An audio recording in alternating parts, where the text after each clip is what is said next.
ভয় উপেক্ষা করে দলে দলে সপরিবারে সবাইকে ভোট কেন্দ্রে যাওয়ার আহ্বান। জাতির উদ্দেশ্যে ভাষণে প্রধান উপদেষ্টা। নির্বাচনে নিরাপত্তায় রেকর্ড সংখ্যক আইন শৃঙ্খলা বাহিনী মোতায়েন।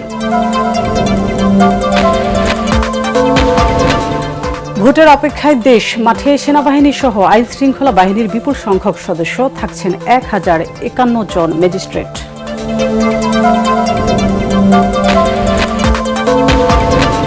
ইলেকশন ইঞ্জিনিয়ারিং এর কোনো সুযোগ নেই মনে করেন ফখরুল। টাকা দিয়ে ভোট কিনছে জামাত, মাহাদি আমিমের অভিযোগ।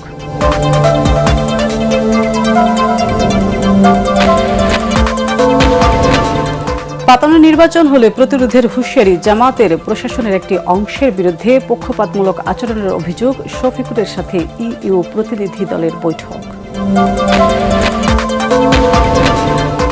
এবং অন্তর্বর্তী সরকার ব্যর্থ নয়, উপদেষ্টাদের দাবি। নির্বাচিত সরকার শ্বেতপত্র প্রকাশ করতে চাইলে সহযোগিতা করা হবে বললেন অর্থ উপদেষ্টা।